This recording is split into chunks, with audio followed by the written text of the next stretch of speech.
Now, my guest today is the founder of the C3 Church, which began in Australia and now has a presence in many countries of the world.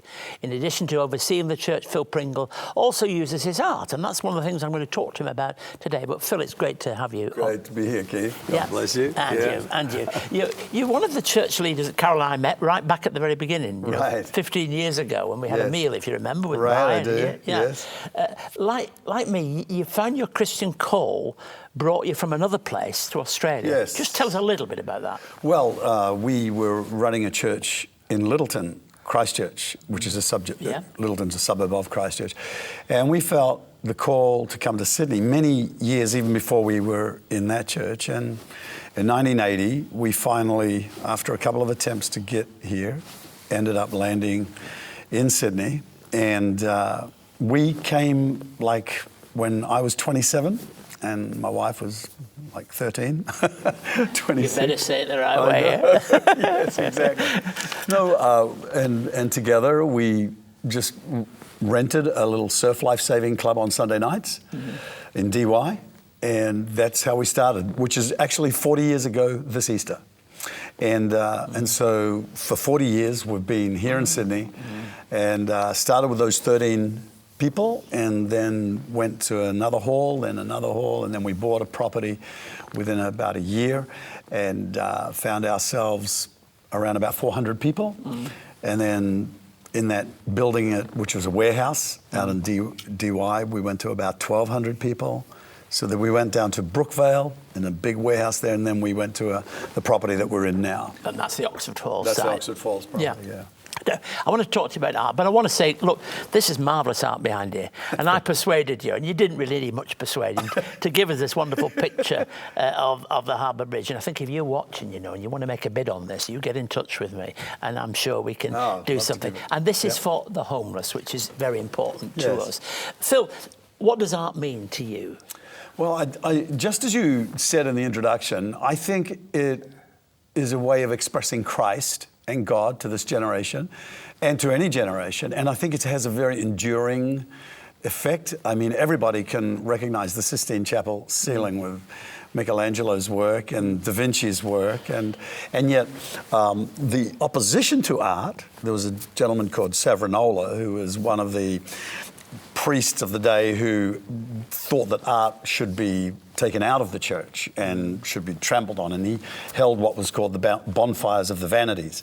And so they'd burn up all the works of art. Burning the books in the Second World War. Burning the books, and burning the violins, and burning any of artistic expression. And yet some of the most beautiful music, even today, is still being created out of the Christian world. And it is a shame that we have thought in any way that it should be stepped on, that it should be kept in the background, because it is definitely one of the highest expressions of the kingdom of God to any generation. And I do think that in the art field, the movie making field, all of these artistic expressions, the music field, there should be a lift that is in that music rather than a sense of dampening people's spirits. I want to create paintings that help people smile.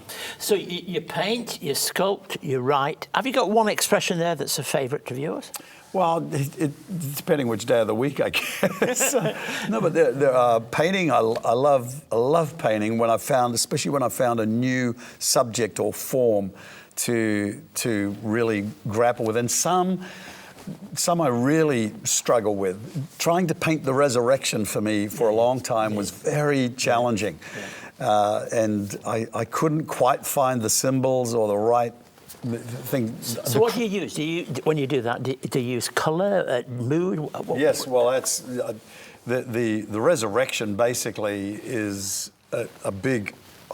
The reason I'm talking about that is because I do this live, and I do a picture of Jesus carrying the cross, then the crucifixion, and then the resurrection. I've done that several times in different churches, but the resurrection, I sometimes did half a dark thing with a round ball to show like a stone had been rolled away, but it never quite settled for me. So then in the end, I just did a big black empty hole inside a yellow wall with an angel on one side and Mary on the other, and he is risen. He's not here. He's risen. So it's the voice of the angel so it has a bit of a story in the painting. Let me ask you the most important question while I've got you here. What motivates you, really? With art? With art and in your whole ministry, but art as well. Well, it would be Christ. Yeah. I would say that just having a relationship with Jesus, if there's any level of closeness and intimacy, his presence inside anybody is going to tap the gifts that he has planted in our personality. And it's such a shame to see people who have yet to discover that and are holding out on meeting Jesus because they want to do their own life. But I surrendered to Christ when I was 19, and I was going to arts college. I was at university. I never completed it, but I was planning on being an artist. That was my pursuit.